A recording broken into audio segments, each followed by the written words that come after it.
Welcome back to the channel, everyone. Today, we're going to talk more shit about the UFC. Now, apart from all of the Crash Apex cards and the amount of porn they promote, there's another major problem within this organization, and that is the sheer number of industry plants within the UFC. Now, what is an industry plant, you may ask? I personally define an industry plant as someone who not only gets gassed up by the UFC as this ultimate megastar, but these fighters are just nowhere near as interesting as the UFC want them to be. I can't really think of industry plants from each weight class, so I will try my best to list all of the ones I can think of off the top of my head. Let's not waste any more time and jump right into the video. We're going to start off with someone who fits the textbook definition of an industry plant, Sean O'Malley. Now, when I call O'Malley an industry plant, understand that it doesn't mean he isn't fun to watch. If anything, I still like O'Malley when he fights.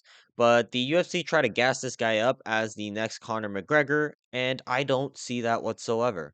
O'Malley's interviews, podcasts, and press conferences are not all that interesting, which is what made Conor McGregor the Mystic Mac during his prime.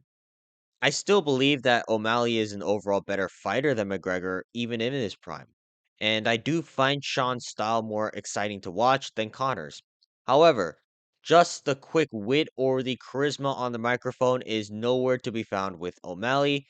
And if anything, I say his poor quality in interviews and press conferences should be excused because he is an entertaining fighter.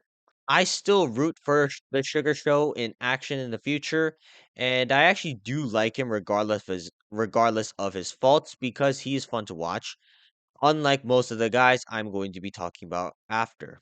Up next, we have the strongest industry plant of today, Bo Nickel, otherwise referred to as Bot Nickel. Other than the NCAA wrestlers who also happen to watch UFC fights, I cannot name another group of UFC fans that find Bo Nickel to be appealing in any way, shape, or form. His fights are lackluster at best against mediocre competition, and I would rather watch Pennington versus Mayra Bueno Silva on repeat for 5 hours than sit through a Bo Nickel podcast episode where he just talks about hunting bears, eating blueberries, and how he can easily beat Robert Whitaker or Hamza Chimaev. Despite this, the UFC pretend that this guy is a huge pay-per-view draw because for some reason Bot Nickel over here keeps getting fights on the main card of pay-per-view events, and he seems to disappoint the fans every time with his performances.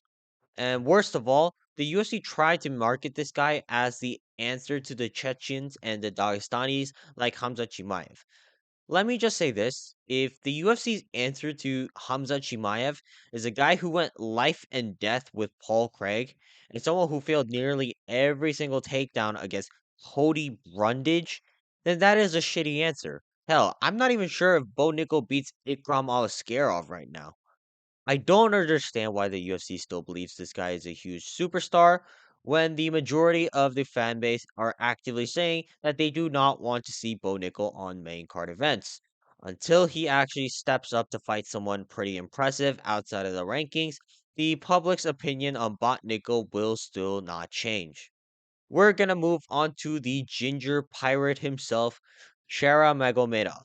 Now, if I had to buy into one of the two corporate hype trains between Shara Magomedov and Bot Nickel, I will choose Magomedov any day of the week. Unlike Bot Nickel, Shara Magomedov is fun to watch at times, and he isn't an egotistical dickhead who believes that he will destroy Hamza Chimaev or Robert Whittaker. However, the way the UFC talks about this guy is as if they expect people to believe that he's a master kickboxer on the feet and that all of his wins he puts on a striking masterclass. They gave this guy a ranking in the middleweight division after beating Armin Petrosian. Beating Armin Petrosian is a decent win, but Petrosian is nowhere near the rankings. So I don't understand why the UFC felt the need to give Shara Magomedov here the 14th rank in the middleweight division. And moreover, the wins he has against previous competition is rather uneventful. Like when he fought Antonio Tricoli, who I say is complete garbage. Sharon Magomedov struggled to put him away until the third round, and Tricoli didn't really do anything other than just stand there letting Magomedov tee off on him for almost what, like 12 minutes straight.